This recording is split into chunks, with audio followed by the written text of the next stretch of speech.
It's the weekend and you have financial questions that need answering. That can only mean one thing. It's time for Jill on Money, the show that takes the mystery out of your finances.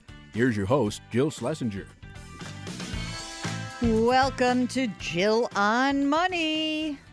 It is the Olympic Fever edition. By now, okay, let me just say that last week I was like, I'm not that into the Olympics. I'm sunk in. I have now stopped watching Netflix and binge watching whatever I was binge watching, although I love Mozart in the Jungle, and I'm so happy I got those 3 seasons under my belt.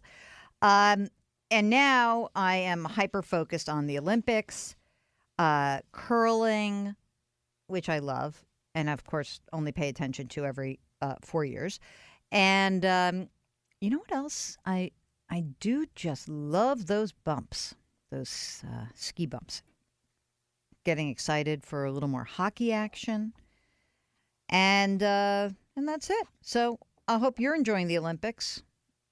And I hope whatever your sport is of choice, you enjoy it wholeheartedly. Because that's what I'm doing. I'm loving it. So happy. Okay, this is the program that takes the mystery out of your financial life. I know it's pretty volatile out there. It's a little nutty. That's okay. We can help you out. Just give us a holler. Okay? Easy. 855-411-JILL. Send an email. Ask Jill at jillonmoney.com. First up, we've got Robert on the line. Good morning, Robert. Welcome to Jill on Money. Have you caught Olympic fever yet? I watched it a little bit. Thank you for taking my call, Jill. It's a privilege to talk to you. Oh, aren't you sweet? It's my privilege to help you out. What can I do for you? Well, I'm a civil servant, been in for 32 years, and been invested in TSP since it started in 1987, and most of the time just plodding along, but we maxed out our contributions all the way. And many times it didn't do anything, so I didn't pay much attention to it, never rebalanced or anything like that. 2015, it was 2 steps forward, 1 step back, and for most of 2016 the same. And then after the election, like virtually everything else, it skyrocketed. And I went to a level that I never thought I'd reach. And now I'm probably about 2 years away from retirement, and I'm going, I need to start thinking about rebalancing, and I have. I started moving money to the safer G funds and F funds, and I'm just, am I going to miss growth? Am I doing the right thing? Should I do it faster or should I do it slower? So let's go backwards a second, though. Okay. So you've been a longtime government employee. So thanks for helping us out. We're psyched for you. And you're a couple of years away from retirement. So how old are you? I'm just 60. Okay. And are you single or coupled? Married, no children. Okay. And does your spouse work? No, she doesn't. Okay. And how much money is in that TSP right now? $1,051,000. I'm going to call it $1 million. That's darn good. Good work, man. Good work. Okay. Now, you're also entitled to a pension, I bet, right? Yes, I am. Tell me what that pension looks like in 2 years when you retire. Probably before taxes, about $41,000 a year. Okay. And how does that jibe with what you spend? Well, after tax and all that would probably take care of all of our day-to-day needs. So you can live on this. Your pension is sweet, no problem, all good, right? Right. Fantastic.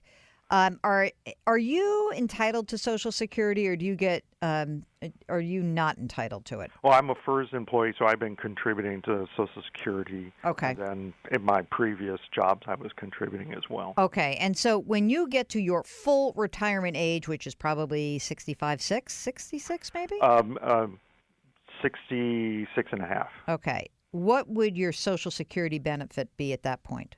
I think it'll be probably around $2,600 a month. Oh, my God. That's fantastic. Okay.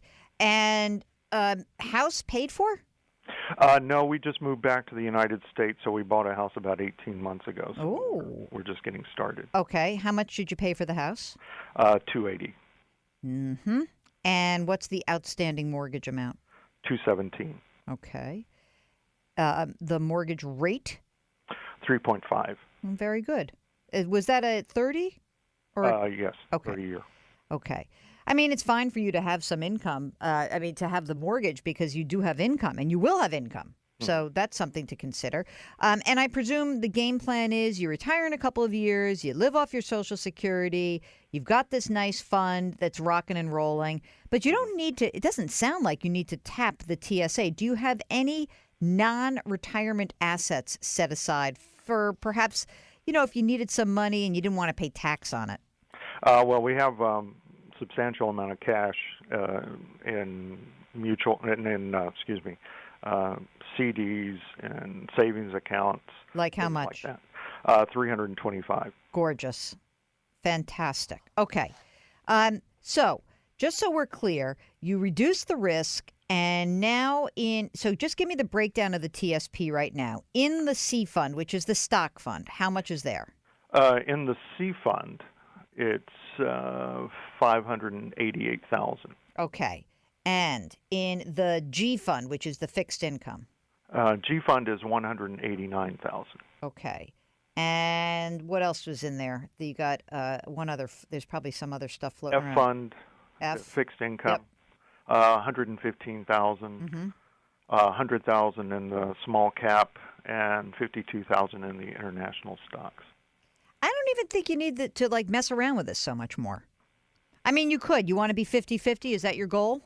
Yeah, I'm kind of afraid that I'm going to break some golden eggs here if the market goes down like it did the other day. Yeah, I mean, you can do it every month if you want. You can do it, quarterly if you want. I wouldn't go nuts. Look, and here's why. You've got a chunk of money that is invested in the C and the small cap. The C, the small cap, and the international, that's where your risk lies, right?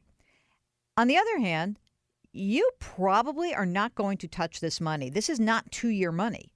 My guess is you're not touching this money for a long time. I'm not even sure you ever have to touch this money. I mean, really. So this, if you're just saying to me, I want to sleep at night, then you can just go straight ahead and say, I'm going to put 50% in the F and the G and split the rest between the C and the small cap and the international and just go to sleep at night. Just do it now. Who cares? Because what's the downside of doing it now? The downside of doing it now is that you're wrong and the market soars. Who cares? It doesn't matter. You're in such good shape. There is absolutely nothing for you to worry about. You're in this would be sleep at night, peaceful decision making. Don't look back. Don't roll this over to anything because these are cheap and really good funds. And if you really don't want to take the ride for, these years where you're entering as you approach retirement, go to 50-50, do it right away, and don't look back because there is nothing to lose except a little bit of upside. And for you, you'll be still invested in the market. If you can sit with the risk and you can manage it, just remember, you really don't need to access this money. So I think you're in great shape. Thank you for calling, Robert. That's amazing.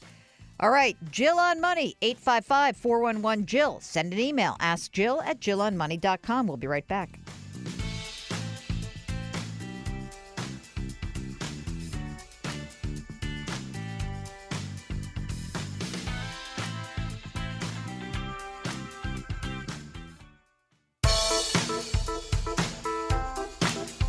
Eight 855-411-JILL. That's the number to call to have your financial questions answered. Back to Jill on Money with Jill Schlesinger. You're back with Jill on Money. You know what I forgot to tell you, Mark? I was running up the stairs and I tripped and I spilled coffee all over everything. Just FYI. But not, I think this is like a good metaphor, which is sometimes you're running, you're not looking where you're going, and you trip and you fall and you make a mistake. And this is very good because, in fact, when you trip and fall and make a mistake, it makes you refocus and say, wait a second, let me concentrate on what I'm doing. Think about this with your financial life, right? You are running, enjoying all the great fortunes of the stock market over the last few years, over the last almost 9 years. And then, boom, we have a big drop. And it makes you pick your head up and say, wait a minute, let me think about this. What am I doing here? Let me refocus. I like that. I like the tripping up the stair metaphor. It did not look very pretty. Let me be honest. I'm a big, tall, 5'11" woman. So tripping and falling, I don't do it gracefully. And when we make financial mistakes, we often don't do it gracefully. But we can get ourselves together. No permanent injury. Everything's fine. But you want to get some help. And we are here to help you out. 855-411-JILL. That is the phone number. And the email address is askjill@jillonmoney.com. Next up, Meredith from South Carolina, home of the Gamecocks. Meredith, welcome to Jill on Money. What can I do for you? Hi, Jill. How are you? Fantastic. What's going on? So I emailed last week, being completely oblivious to the world, apparently, about what to do when you are approaching retirement and but the stock market is surging, and in case it crashes after you retire. And lo and behold, I have not looked at the television and is actually, taking a dip last weekend. So I was just calling, I'm 30 years old. I'm well away from retirement. And when it's not emotional, I'd like to get some advice on what to do when you're approaching, 65 and you want to make sure that your money's safe. I think that's an awesome question. And, we got a ton of emails from people who are either approaching retirement, nearing retirement. We just had a call from somebody who's 2 years away from retirement. And I think the real critical issue still comes down to this idea of when you need to tap your money. So let me give you an example. Let's just say you get to retirement. You're 30 years old now, but it's 35 years in the future. And Meredith, you've got, $5 million that's saved up. That sounds great. Yeah, right. You're signing up already for that plan. And, Indeed. And at that point, when you are at retirement, you don't need $1 from those investment accounts. You're totally fine. Okay. In that case, if the market bumps around quite a bit, you don't really care. You don't need the money. Compare that with, okay, you get to retirement and you maybe took some time off. Maybe you had a few stumbles along the way. But instead of having $5 million, you've got $1 million and you need to access that money. You need to have, let's just pretend, 15 grand a year. You got to have $1,000 or $1,200 a month every single month coming out of that portfolio to help float your lifestyle. In that case, you've got to come into your retirement with a very strict game plan and one that really keeps an eye on risk. And so in a weird way, the more money you have, you've got two different choices. If you've got more money than you need, you can choose to actually assume more risk, but you can also assume less risk. It doesn't really matter because for some people, they're saying, I'm investing for my grandkids. It doesn't matter, right? But for others, they're saying, I don't like the ups and downs. Even if I am investing long term and I don't need it, I don't really want to take that much risk.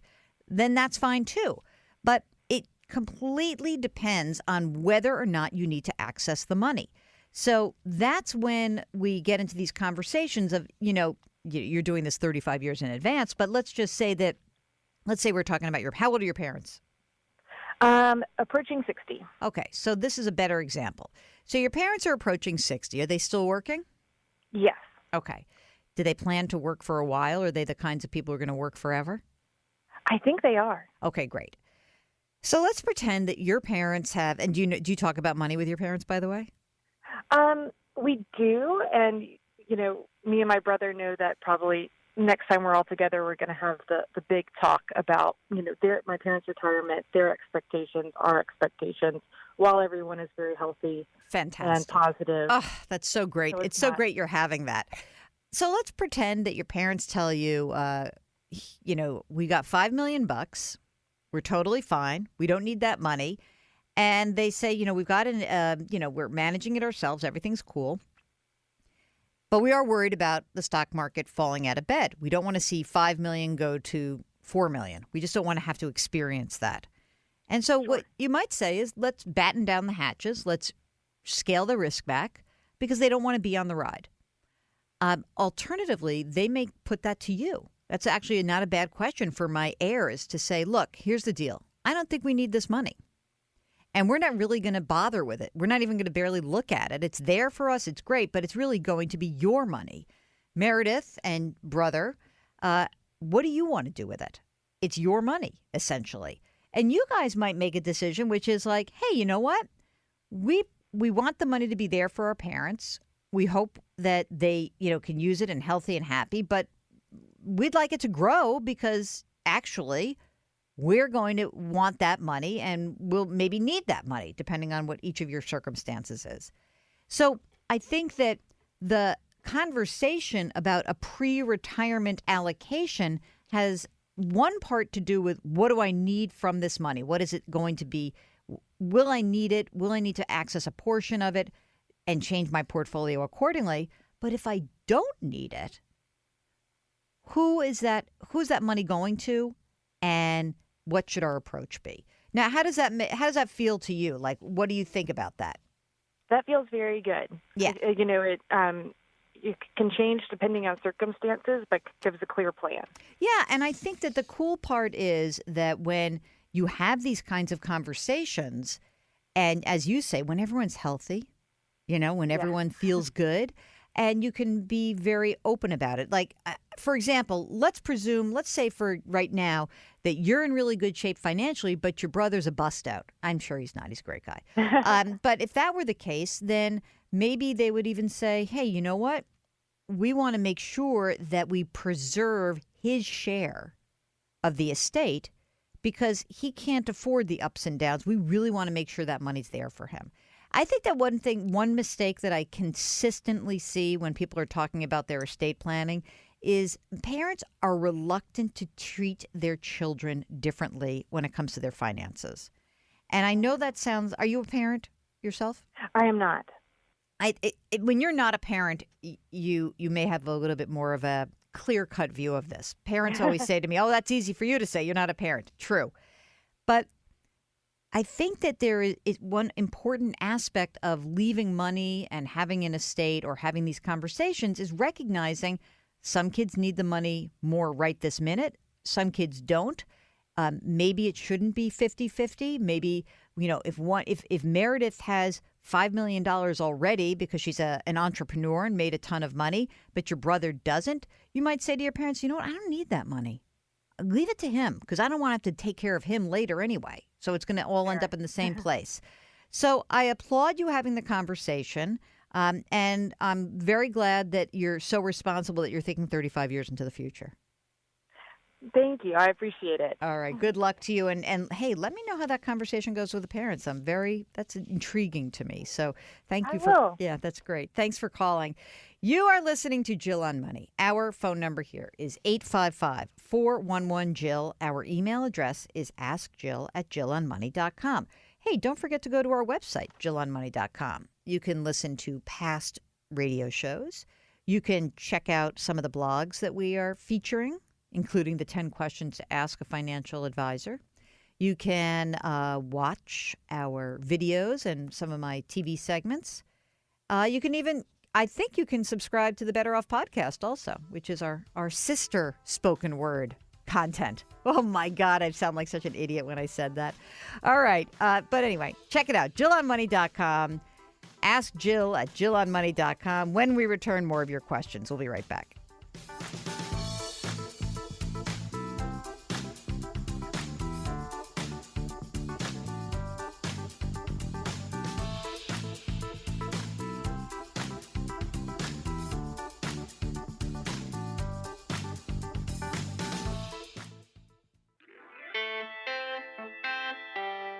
Twitter, Instagram, Facebook, YouTube, she's all over the place. Go to JillOnMoney.com to find it all. Now back to the show with Jill Schlesinger. You're back with Jill on Money. This is the program that takes the mystery out of your financial life. If you've got a question, we want to hear from you. It's just so much more fun when we hear from you. A lot of ways to get in touch with us. The easiest is to send us an email. Ask Jill at JillOnMoney.com. Ask Jill at JillOnMoney.com. That's what Betsy did. And her subject, where should I put extra money? Betsy's looking to retire within the next year and a half. Never made a lot of money, but she does have savings. Monthly retirement check will be $1,500 to $1,600. Right now, much of my savings are just sitting in cash because I don't know where to put it. I do know I need an emergency reserve fund, but I have savings beyond that amount. other than cash in the bank, I have about $40,000 in T. Rowe Price mutual funds, a bank CD inside of a Roth IRA for $30,000. My home is valued at $150,000. It's paid off, but I do have an equity line of credit for $67,000, which I took out to help my son, and he will be paying it down each month. In parens, she writes, hopefully. Ay, all right. I have no other debt. Is it too late for me to invest in, say, Vanguard Total Market, or what do you think of I-bonds? Okay. So, no, it's never too late. I mean, I think that, if you're retiring next year, you're probably looking at the next, hopefully, 20 years. I don't know how old you are. I don't think you said how old you are, but I think that it really depends on how you feel about risk. So I don't know what T. Rowe Price mutual funds you have, but you certainly could buy an index fund offered by T. Rowe Price. You could buy, say a fund that's a stock market index and a bond market index. And you could do that with your cash. I-bonds, if they can be good for if you think inflation's going to tick up, but probably better off just using the T. Rowe Price fund family since you have them. You've got it there. I would be very happy to do that. I am ever so slightly concerned about this son of yours and that he hopefully is going to pay off the home equity line since that is in your name. But yeah, I mean, I would just stay in your T. Rowe Price environment and, be careful, but you could add to what you have. You could maybe add a bond index fund and maybe keep a little extra cash on hand because sometimes when you first retire, you might need a little more cash than usual. Don't go crazy, though. This is from Tyson, who hears my updates with Dave Ross in Seattle on Cairo FM. Here's a question from Tyson. How much should I be saving for retirement? I listened to your show this past weekend. You recommended to a young lady 15% in her 401k. That's a good start. Anyway, here's Tyson's situation. He's putting 9% into his 401k. His employer contributes up to $3,000 a year. And then he also puts $3,000 a month into a Roth.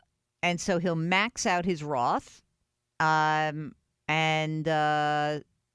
that's good, $5,500. So let's see. I'm on track to maximize the Roth for the second year in a row. I made $85,000 last year, $58,000 in the year prior. Wow. That's a big jump. Homeowner. Says here, house is worth about $330,000 on Zillow. Probably not. He owes $150,000. At 6%, $30,000 at 4%. What's with that 6% note? That's weird. Total in investments, $290,000 includes the 401k and the Roth. No credit card debt, single, no kids. Let me see, Jill, did I forget anything? No, you didn't forget anything. I mean, look, on the $85,000, if you can put more money into your retirement, that's better. I think that's great. So maybe you just go up by 1%, see how it feels. Put 10% into the 401k. Then next year, maybe if things look good. I mean, I like that you're doing the 401k and the Roth. So I think at this juncture, I would prefer you to, don't shortchange your Roth to put more money in your 401k. But if you can, you should. I'm a little weirded out by the 6% mortgage. So I'm wondering about that. Could you refinance the $150 and the $30K and get a new loan? I don't know. Maybe that's something to look into. 6% is a high mortgage rate. So I'm not sure why that happened. Might want to check that out. Otherwise, it sounds like you're doing a good job. 6% on a mortgage. What? Maybe bad credit? I don't know. That's just it seems to me. Didn't say how old he was, but even that, I can't think of like when we had a 6% note that was out there for a 30-year mortgage. Might want to check that out. Question from Bob about transferring money from a traditional IRA to a VEBA. without paying taxes, because we talked about moving money. There's this one-time transfer you can make from a traditional IRA to an HSA without tax consequences. I looked this up. I don't know if I don't think you can do it to Aviva, but you should. I would call someone at your employer to find out about that. I couldn't find a lot of information, Bob, so I'm sorry about that. I don't know it all, that's for sure. It's too much to know. It's exhausting. I know sometimes I think it's funny when people ask questions and I say, I don't know. And they say, like, why? How could I know everything? I hardly know anything. I know a little bit about a lot, as long as it's money related. Beyond that, can't be held. Can't be held accountable. All right. So have you done this lately? Have you gone to JillOnMoney.com? So nice. You can go read up on stuff that we're putting out there. You can also watch some of our videos and television appearances. You can listen to old shows. Maybe you've missed a few. Do that. That seems to me like a very easy thing to do right now during the break. Or just bookmark it. JillOnMoney.com.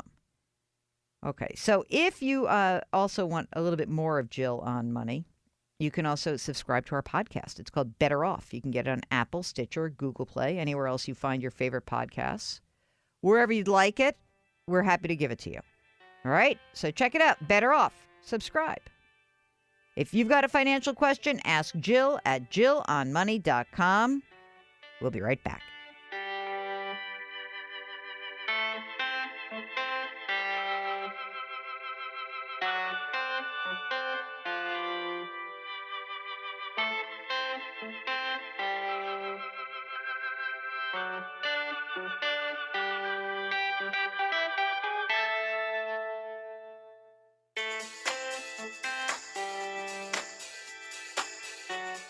Twitter, Instagram, Facebook, YouTube, she's all over the place. Go to JillOnMoney.com to find it all. Now back to the show with Jill Schlesinger. You're back with Jill on Money. This is the program that takes the mystery out of your financial life. I am Jill Schlesinger. Mark is running the biz from behind the glass. We used to do some work with the radio. So I say we used to because they're not a CBS affiliate anymore. Where they would behind the glass enclosed nerve center. You know what station that is, Mark? Correct. Our friends down in Washington, D.C. Anyone there want to listen in Washington, D.C.? You can't get us because I don't think we have a D.C. outlet right now. So if your friends are in Washington, D.C. and they can't listen to this show, or you want people to listen to old shows, here's what you're going to do. Just go to JillOnMoney.com. Go there. And there you will find everything you need. You'll be able to read stuff. You'll be able to listen to past programs. You will be able to watch segments, including, are you putting those little videos up there also? Mark has me having to dress up every time I'm in the damn studio now. Not fair. The whole beauty, the whole reason I love radio and podcasting is that I don't have to do my hair and makeup, and now you've ruined it for me. Ruined it, I say. Those days are over, Mark said. Tough luck. Hey, you know what you might want to listen to? Market's moving around. Everything's rocking and rolling. How about listening to that episode about Bond Boot Camp with Justin Land? That's a great one to find. Because a lot of you are asking about bonds, and, you know, that very easy to learn more right there. All right, let's see. We've got Marie who's writing. I have roughly $400,000 in stocks and my 403B. No other investment vehicles. Should I put my eggs in more baskets? Bonds, Roth IRA. I'm also in the teacher's retirement system. I plan to retire in 7 years. Well, I mean, look, there's two things. One is absolutely you should own bonds. I just don't, if after going through just even a couple of days of really scary down days or even up days, it doesn't matter. There's no reason that you should be 100% in stocks ever. Ever. I don't even think that if you're 22 years old and think you can handle it, you should, because you don't know what you can handle. You know, when the market went down And there were all these articles about, oh, millennials get a lesson in volatility. Like they needed a lesson. They grew up among, depending on their ages, they grew up either with a tech boom and bust and a credit boom and bust and the worst financial crisis in a century. They kind of know what volatility is. But you never know until you own it yourself, do you? It's like a very funny thing that some people have pointed out to me that, it's one thing for financial journalists who give all the greatest advice in the world. Many of them don't even take that advice. Some of them even ask me questions on the sly. What do you think? All right. So, Marie, $400,000 in stocks. You're retiring in 7 years. Yes, I would diversify into bonds for sure. I would do it in your 403B because there's no tax event selling your stock positions out and moving into bonds. So, absolutely. Should you have a Roth IRA? Can you qualify? Can you put money into a Roth IRA? Yes, I would love for you to do that. I think that all those are very good questions. But I think the most important one really is, please, there's no reason to assume the risk of 100% stocks. It's just not necessary. And, the other part of it is that I think people don't realize that you are not going to make as much money on the way up, right? You're not going to make as much money on the way up when you have a diversified portfolio, but hopefully you're not going to get crushed on the way down. And the way down is not so much that you're going to sell everything. I want you to prevent yourself from selling. That's really what we're trying to do. All right? So to me, if you can prevent that if you simply have a strategy, which is, let me recognize that I am a human being. Let me recognize that because I'm a human being, I can fall prey to my emotions. Just because I recognize that, what can I do to prevent myself from doing that? And maybe the very little bitty thing that you can do is recognize that when markets fall apart, it's scary. And when they fall apart and it's scary and you feel that fear, what will prevent you from maybe selling? And maybe it's that, hey, stocks were down 10% in 2 days. But my portfolio, I looked at it and, it's down. It's down 5%. And if you say, oh, it's only down 5%, then maybe I don't feel quite as bad. And then I remind myself that I'm a long-term investor. And I remind myself that I own those bonds not because they're paying huge interest rates. They're not paying huge coupons. I own them because they act differently when the market's moving around. And that difference could be the difference between you doing something really dumb and you being able to hang on and being able to stick to your game plan. That's really what we want you to do. Stick to your game plan. You do that, you're going to be ahead of the game. That's the big deal. All right. Thanks for writing. If you've got a financial question, give us a holler. Very easy. Ask Jill at JillOnMoney.com. 855-411-JILL. We'll be right back.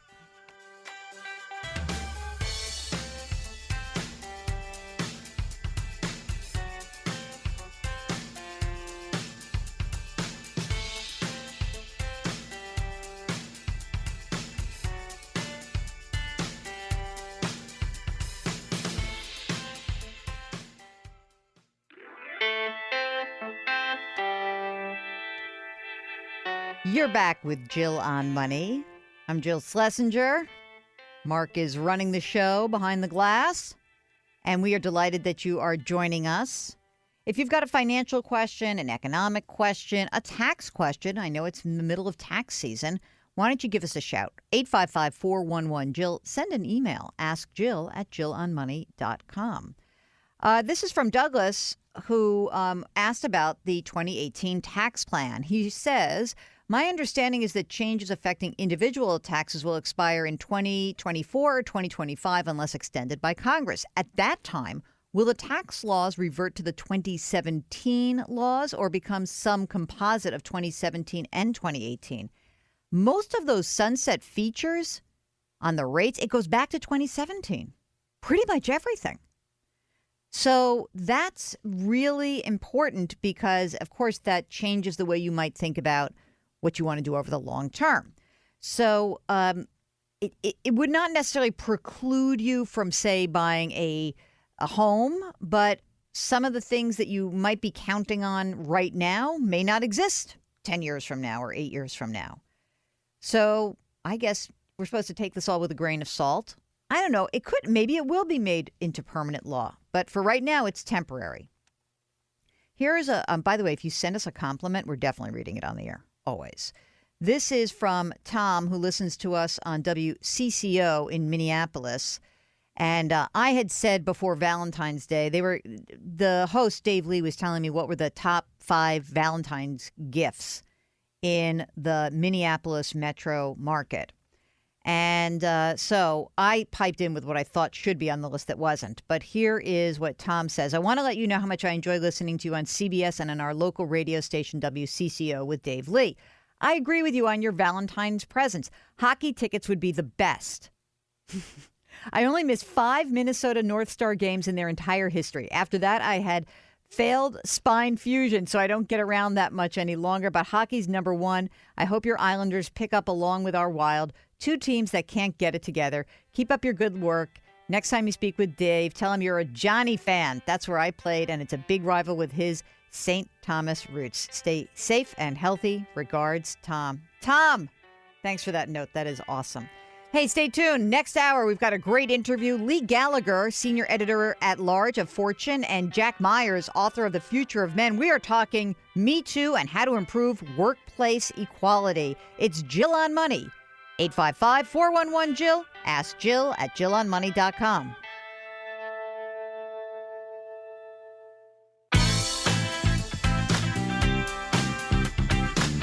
It's the weekend, and that can only mean one thing. You're listening to Jill on Money, the show that takes the mystery out of your finances.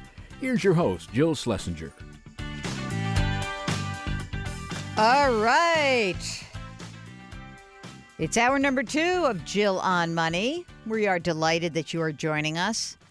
Last weekend, I needed like a big nap all weekend long. This weekend, I'm ready to rock and roll. It's all Olympics all the time. I said I wasn't going to get into it. I just had to watch about 8 minutes of curling, and then I was sunk. That was last Saturday. I love it. I love it so much because I feel like I could do that because I'm very tidy, the broom thing. And, my arms are getting a little stronger, slightly. I love that. I love watching the bumps, the moguls. And the snowboarding is so cool because I did, Mark, I tried to snowboard once in my life. I used to ski. I used to be a pretty decent skier. And then I said, I'll try to snowboard. So someone said to me, well, you're going to fall on your tush like all afternoon and then you'll get it at some point. After falling on my tush the 900th time, I sort of said, I'm pretty good at skiing. So I think that is just unbelievable, the what they can do. It's like watching hockey. No, I hate figure skating. I really do. I always have. And it's such a bad thing because, it's pretty and everything. I just find it incredibly boring and too subjective. So I can't do it. Cannot do it. And my cousin, used to produce a ton of professional figure skating stuff. So, he's sort of into it. This was, by the way, yet another week in which the world was topsy-turvy in investing, but perhaps more importantly, it was the week where there was continued chatter around the Me Too movement. We got the blockage of that Weinstein Company sale by New York's Attorney General, and it just seems like it's a time to talk about more forward-looking solutions to the problems that exist in the workplace. So for that, I tapped 2 really interesting people. Leigh Gallagher is the senior editor-at-large at Fortune. She's also the author of The Airbnb Story. She's covered a lot of that bro culture out in Silicon Valley.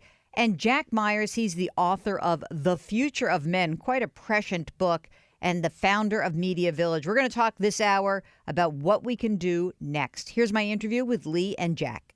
Well, I have invited you guys here to talk a little bit about this crazy moment that we have of women in society, but more specifically in the workplace, who are finding their voices. I'm wondering, Leigh, whether you think that this is something that was knowable, that of course this would happen, or had you been hearing about these kinds of things? You do cover technology quite a bit, so the whole bro culture. What was your reaction as all of this has snowballed? Well, I think we knew many things. We knew that there's a persistent gender gap. We knew that many workplaces, the culture is stacked against women. We know that women have been dropping out of the workforce around child rearing. A lot of that involves workplace policies. What I think people didn't know was the extent to which this actual harassment was happening. And, I think we've seen there's a real bell curve. But I mean, I will say, with the exception of people in those industries, people in Hollywood, everyone knew about Harvey Weinstein, they say. So I think there was a don't ask, don't tell kind of quiet acknowledgement that this went on. But I think everyone has been shocked at the pace, at the severity, at just the sort of snowball effect, and saying that it's a good thing that this is all coming out in the open. Well, maybe this person isn't so shocked, because Jack Myers, in his foreword to his book, The Future of Men, wrote, and this is in September of 2015, "As I wrote this book, I recognized how our society, culture, companies, and lives are permeated by inappropriate sexual activity, sexism, misogyny, and pornography, and how accepted this has become." So you have not been shocked by any of this, I imagine. Not only have I not been surprised, but you referred to this as a crazy moment in time. I think it's the first sane moment in time we've had in a long time. I think when you look at the decades of harassment, misbehavior, objectification, that's where the craziness was happening in a lot of ways. When the Harvey Weinstein story broke, I wrote a piece that said this is the tip of the iceberg and we're about to go through a tsunami. I did see it coming, and I saw it coming not because I'm particularly prescient, but because I've done a lot of research on this younger generation that's just coming into the workforce. They've grown up with the internet, they've grown up with mobile, they've grown up with completely different attitudes toward gender relationship and gender norms, and they're simply not willing to accept the misbehavior. There are a lot of patterns we're going to see emerging with women becoming much more forceful, and there are also a lot of patterns of complicity in organizations, Leigh, that you refer to, not just among men, but complicity among HR groups, human resource groups, talent groups, and female executives as well, that I think we're going to see surface. Leigh, how accountable do we hold the enablers of this? What if there was an open and notorious attitude by not just HR, but executives, whether it's an executive producer or the person who overseeing news or just anyone else? Should those people lose their jobs?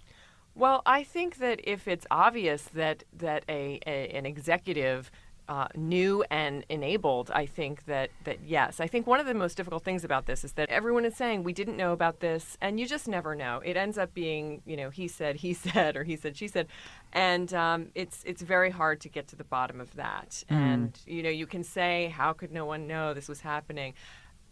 We just don't know. So I think it's very muddy. I think it's the most important thing is to get the bad seed out the door. It is hard, Jack, because I remember when I owned my own business and I found out about an inappropriate situation, and it wasn't an abuse, it was actually a consensual affair. I was very concerned as an owner that somebody high up was having an affair with somebody who he had power over, and you got to cut it out. You just got to cut it out. You can't do that. One of you got to leave. That's that, because otherwise this is not right. Is that attitude what we're going to have to see in organizations? All these people are getting nervous, people can't flirt anymore and workplace flirtation's okay. Is it okay? Well, those are big issues, and they're not resolved. The answers, we don't really have the answers. What is okay, what isn't okay, and how do you get approval? Is it okay for me to say that you look very nice today? Thank you. That was fine with me. Good. You can hug me also, by the way. But when I say it now, I'm also concerned, is that appropriate or not?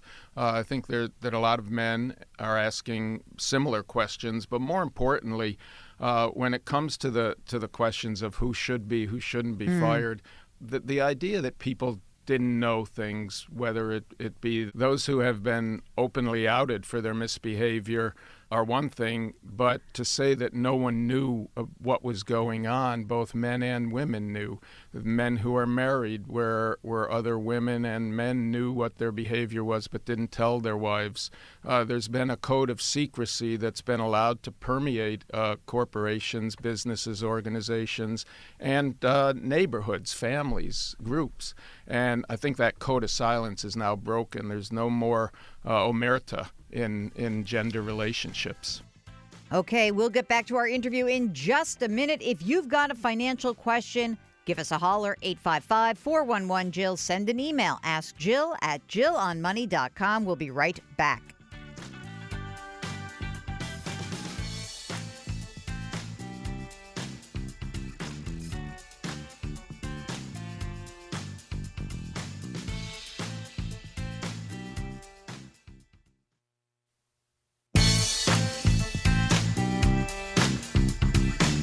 If you've missed any part of the show or want to check out a past show, go to jillonmoney.com for more great personal finance content.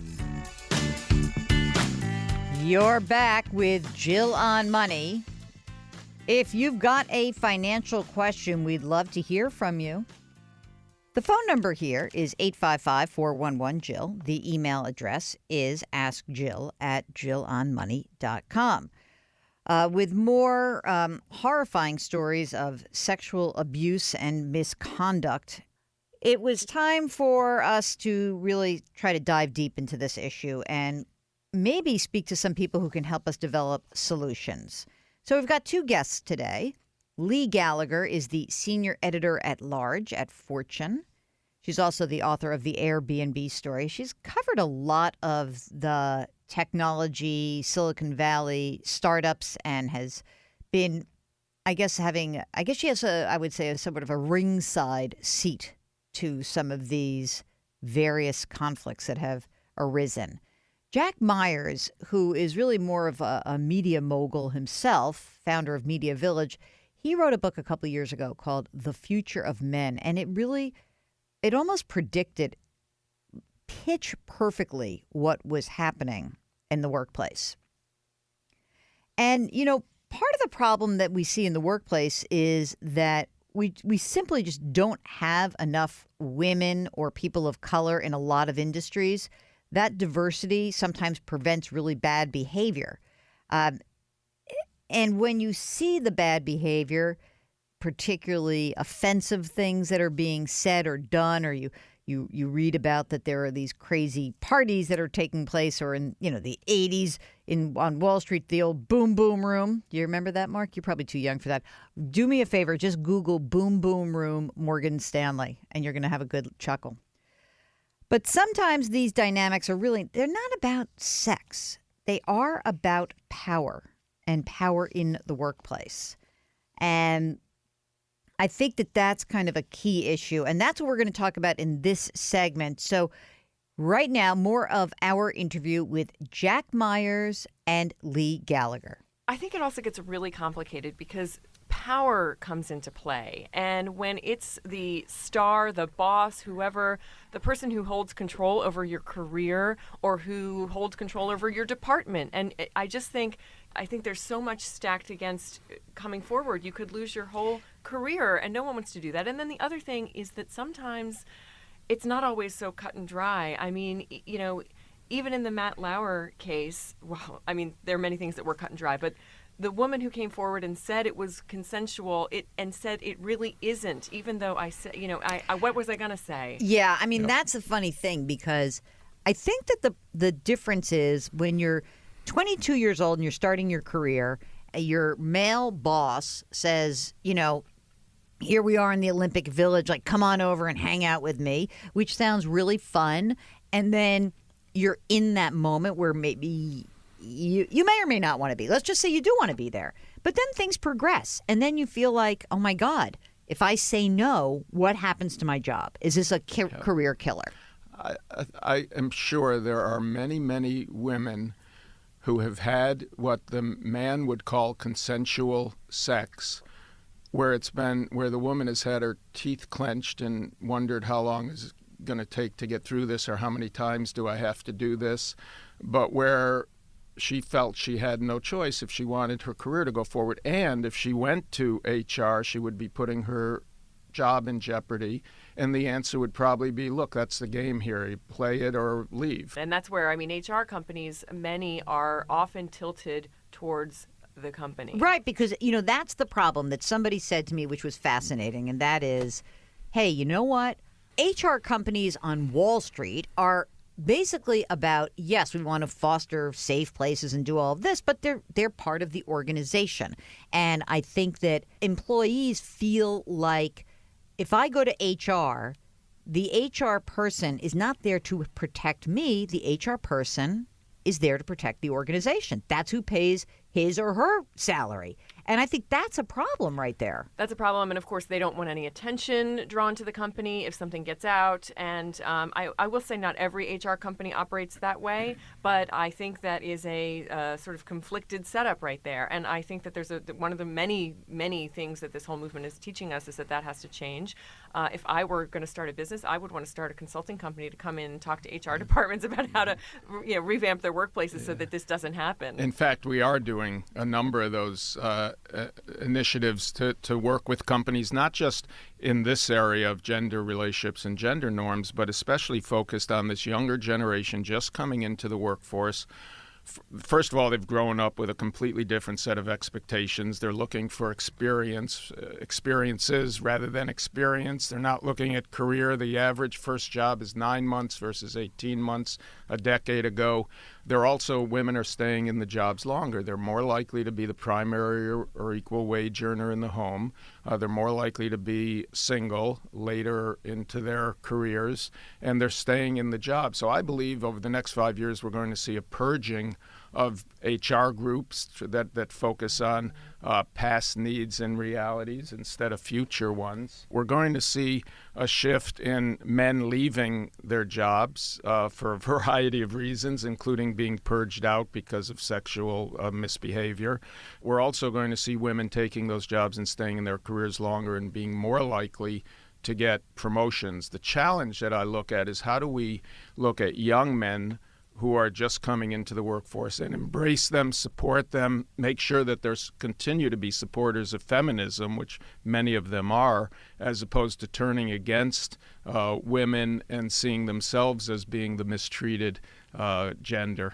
Now, that's a fascinating thing because, the last thing that I think of when I'm going through the analysis of this issue is like, oh, how do I protect young men? Of course, the young men are the sort of the saviors because they are the ones that are shifting. Jack, you said in the book that the last generation of what you call traditional men is in their late 20s. Yeah. So describe what is that traditional man? The traditional men are the ones who hold on to the tenets of the negative patriarchy, who believe that the man is the provider, believe that it's the man's role and job to be out of the home, in the workforce, providing for the family, that he has rights God-given because he's male to be more powerful financially, more powerful from a regulatory point of view, more powerful from a physical point of view. Young men don't hold those beliefs. The negative patriarchy has fundamentally been destroyed. But as we're seeing now in politics, it's in jeopardy of coming back in force as a backlash. Leigh, I'm wondering, do you see that? I mean, in Silicon Valley, have you seen it? And what are these companies doing to address it? Well, Silicon Valley, it's funny because I do agree with Jack. The younger generation has all kinds of different views on everything. I mean, look at how fast we've moved as a society on issues like diversity and gay marriage and everything. And so much of this is coming from the younger generation, a different value system. But you take some of these young men who are still being shaped and formed and you put them in the petri dish of Silicon Valley, which has big problems. And that's their formative years, and that's how they're shaped, and that's not a good thing. That's just a small slice of society. But I do think those companies are very aware. Those companies are dealing with a lot right now between the harassment epidemic, which sort of started in Silicon Valley and then was quickly overshadowed by Hollywood and then the rest of culture. But it's very bad there. and then also the greater seismic issues around is tech a force for good or force for evil, with everything that Facebook and Google and all these companies are going through right now. So they're really dealing with a whole reckoning on a lot of things. When it comes to the workplace issues, I mean, I think they're just like the rest of companies trying to figure out, how can we do away with this? How can we fix this? And there are some tangible things that many of them are starting to talk about. It's not just about fixing the HR department. It's about installing proportional consequences so that there's no zero tolerance. So if you look at someone the wrong way, you're ousted. Establishing people throughout the organization to hear complaints who aren't in HR, so that people can go to people they feel comfortable with. Having actual repercussions where people actually lose their jobs and don't just have to apologize and spend 2 weeks in rehab. All right, we'll get back to our interview in just a minute. Are you struggling with your taxes? Are you trying to figure out the best retirement plan right now? Well, give us a call, 855-411-JILL. We can help you out. You can always send us an email, askjill@jillonmoney.com. We'll be right back.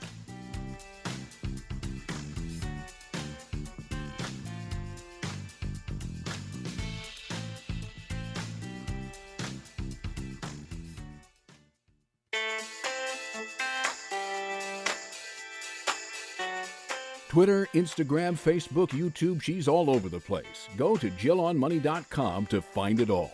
Now back to the show with Jill Schlesinger. You're back with Jill on Money. Hey, have you gone to the new website lately?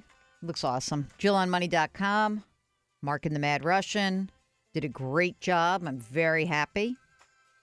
Even my girlfriend said, "Oh, it's so much cleaner. It's so much nicer." They did a good job. She's not very effusive with those kinds of compliments, I just want to point out. If you want to see what we've done recently, Mark's been doing videos right here in the studio. Go to JillOnMoney.com. And if you've got a financial question, let us know. 855-411-JILL. That is our phone number. Our email address is askjill@JillOnMoney.com. You know, when the whole Me Too movement started to kind of crop up, I think it caused many of us to start to look inward and say, well, how have I contributed to this kind of environment? Yeah, women too. There are times where you might laugh in an offhanded joke at someone else's expense, or you don't correct bad behavior that you see. I know I've done that. I have to come clean with that. And our guest, Jack Myers, author of The Future of Men, he said he wanted to start paying attention to his own behavior. Here's more of our interview with Jack Myers and Leigh Gallagher, senior editor-at-large at Fortune. It's interesting, when I started doing research for The Future of Men, and I started paying attention to my own interaction and my own behaviors, and I'd realized that when I was with a small group of men at a social event, 3 or 4 men, 5 men gathered together talking, I started timing how long it would take before the first inappropriate comment, misogynistic or objectifying comment were made, and it was about 2 minutes. 2 minutes, huh? That long? Yeah, exactly. Some 30 seconds. Sometimes it was the opening comment to break the so-called ice.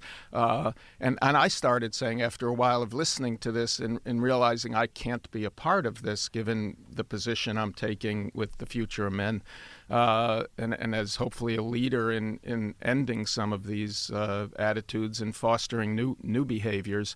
And so I started calling them out when they'd say it. And how would you do that? Let's go to an example. I would say I can't be a part of this conversation. That's an inappropriate comment. Would you say that if your wife or girlfriend were here, or if it were mixed company? No, that's why I'm saying it. And exactly. And I started walking away, and about a third of the men would make fun of me or have some snide comment. Well, we're not going to talk to you anymore. About a third of the men would simply ignore it, and about a third of the men would come over to me afterwards and ask me why. That's interesting. And it was typically the younger guys who were falling into these patterns of behavior who wanted to understand, how can they not participate in this? I will say many people in Silicon Valley are we're hearing anecdotes of that sentiment seeping in among men. Adopting, some people call it the Mike Pence rule, not wanting to go out to dinner. I mean, I've worked with men my entire career. Business journalism, I mean, it's actually pretty 50-50. And when you're talking about how someone said an inappropriate comment, Jack, I mean, I actually have never had a problem. And I don't know why, but I mean, it's not been an issue in my particular workplace and industry. Jack, in your book, The Future of Men, one of the things that you cite is a Stanford Graduate School of Business study that showed women who are able to develop the male qualities of assertiveness, confidence, and aggressive behavior, and who know when to use these behaviors have more success in business. Can you talk about that a little bit? Yeah, the continuation of that paragraph talks about how men who can develop the more traditional feminine qualities of collaboration, multitasking, giving credit to others, can also do better. We're seeing a merging of the traditional gender qualities or characteristics in young people today, where to define a young person, a young woman today as having traditional male or female characteristics, most of them wouldn't know what you're talking about, because what we're seeing today in this lean-out generation of young women is a more focus on their careers, more focus on what they can contribute to society, how they can be more assertive, how they can ask to get paid what they have the right to be paid. And we're seeing in men more of a collaborative undertone to and the ability to multitask because they've all grown up together on the internet. The concept of traditional characteristics, I think, is ending, and it's very important when we think of solutions and we look at HR groups and corporations and organizations that have women's groups. I think they need to start looking at how they can broaden out and also embrace young men. The last thing we want to do when young men come into an organization is turn them over to the old boys network. And that's all there is for them right now. We want to embrace them, and there's no organized structure to embrace young men, especially young white men, to help support, guide, and mentor them. And I think rather than trying to say, let's keep the young men and young women separate when they come into organizations, let's bring them all together and create a uniform mentoring and support group that cuts across all gender norms. It's interesting because these employee network groups seem to me a place where there is a lot of that happening, that bringing them in rather than shutting them out is really the way to go, right? Absolutely. I think absolutely. And, I joke a lot that one day, we have this Most Powerful Women Summit, and it was born out of the notion that women executives were few and far between. This was 20 years ago when we founded it. And I always joke that one day we're going to have the Most Powerful Man's Summit because they will be the minority. I mean, God willing. It's not a joke. Right, yeah. But it'd be nice if it were the most powerful people's Sure, it summit. would. It would. And on the notion of, women needing to be aggressive to compete with men, I do think that was the case with the first generation of women in business, just like they had to dress like men and act like men. And that's when you got into the position where there could only be one woman in the room, and so the women were competing with each other. And that's really changed. And I actually think, and studies have shown this, that women and men do lead differently for the reasons you said, Jack. I mean, women are better at consensus building, have more EQ, bring more humility to the table. Look at how Mary Barra, when she took over GM, the first thing she did, she was so contrite, she apologized, and she got to work and she made it better. I mean, these are not stereotypes. Men and women do lead differently. And the skills that women bring to the table are the very skills that a lot of the new, the jobs that are going to take us into the future demand. And so I think that the cards are increasingly in the future going to be stacked in women's favor in terms of career development and in terms of position in the workplace. Well, I completely agree with that. I think there's a huge amount of statistical evidence to support that, Leigh. For example, among women under 30, childless and unmarried, they're out-earning young men under 30 by 8% nationally and 20% in major cities.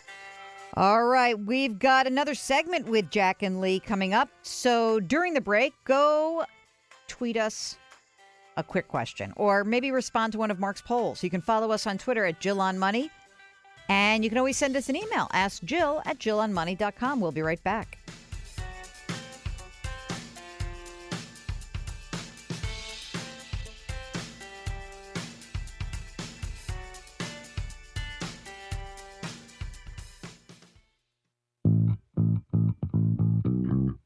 Follow Jill on Twitter and Instagram for more personal finance content. Just use the handle @JillOnMoney. Now, back to the show. All right, you are back with Jill on Money. This is the program that takes the mystery out of your financial life, but we also talk about big issues sometimes. And today we are focusing on what's going on in the workplace.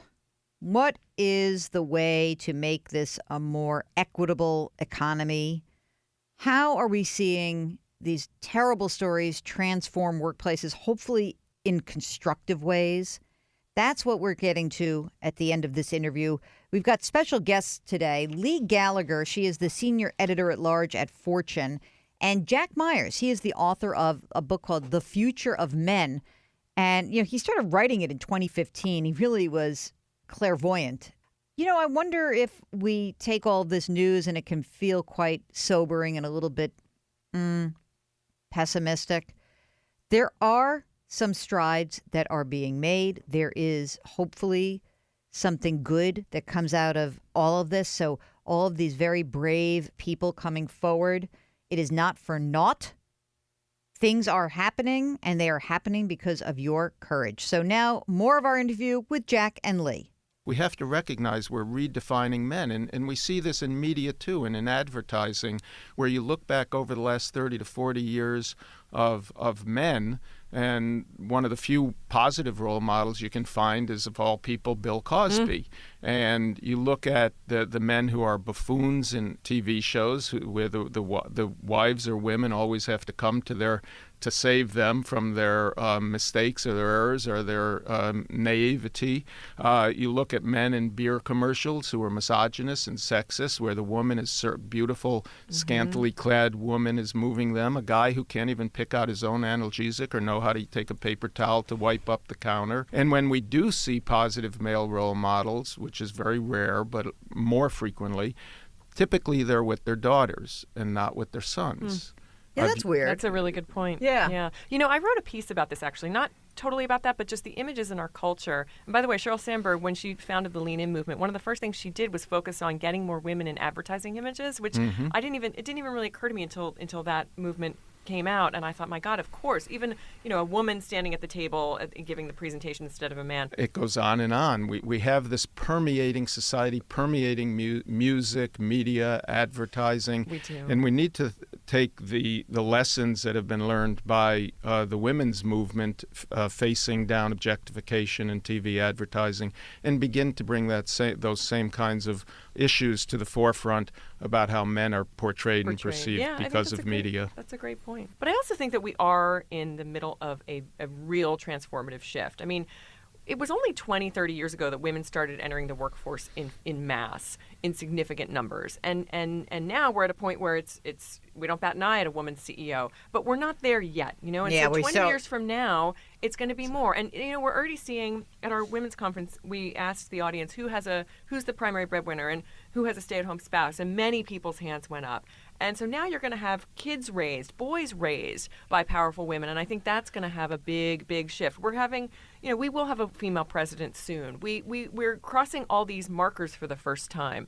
We had a woman running the Fed. I mean, and I think it's only going to grow. It was only in 2001 there were only 3 women on the Fortune 500. Now they're 26, 27. That's not enough. That's crazy. That's 6% in some.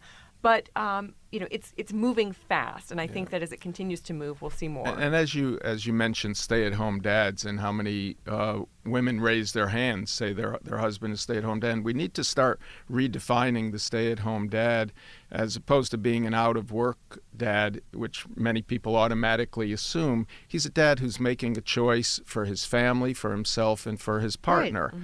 And I think we need to honor, recognize, and reward those people who make those choices and not assume that they're somehow out of work or not making the choice to be at home with their families. And that also assumes, by the way, that the family has the resources to I was just only say that. One working parent. Exactly. I mean, this is the CEO group of CEO women. Of course, it's right. possible. They've got 3 nannies and one of the parents is at home, so that's good. It's not possible and we for also everyone. need to open up and create positive role models for men as nurses. There's a United Healthcare ad where there's a male nurse treating a young cancer patient, and it's a very positive role model of him being caring and open and vulnerable. And we need to empower men, just as we've empowered women to be in the STEM careers. We need to empower men to be in what I call the HEAL careers: health, education, administrative, and library sciences. Did you make that up? I don't think so, but I take because I'm going to credit give it for to you. anyway. I like that. HEAL. All right, very good. Okay, before we finish up, what gives you hope right now, Jack? it gives me hope. This younger generation gives me a tremendous amount of hope. They're an open generation. They're a generation who cares about each other, who cares about society, who cares about improving the world. And they're a society, they're a group that has grown up, a cohort that's grown up without looking at gender as being a defining characteristic. They look at gender as a spectrum as opposed to being a man or woman, male or female. You're on the gender spectrum somewhere. And I believe that they are going to be a very powerful force for transformation and change. Leigh? What gives me hope is just how this conversation has been blasted out into the open, and I think that's a wonderful thing. I think it's, in many ways, it's up to the press that everyone's going to the press. That's the way these things are coming out. I mean, it's not like we have like a board, like the medical board. There's no kind of central organization to sort of vet everything, and maybe that's something that someday will emerge. But that gives me hope. And then just the incredible momentum that women in positions of power and leadership and that entire movement has. It's unstoppable. Thank you so much to our two fantastic guests, Leigh Gallagher, the senior editor-at-large at Fortune, Jack Myers, author of Future of Men. We'll have links to both of their books, and you can follow them as well. You are listening to Jill on Money, 855-411-JILL. Ask Jill at JillOnMoney.com. We'll be right back.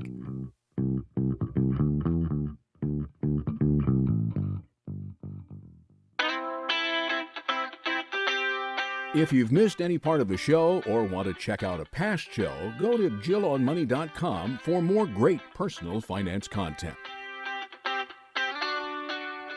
You're back with Jill on Money. This is the program that takes the mystery out of your financial life. Okay, guess what? It's back in the news.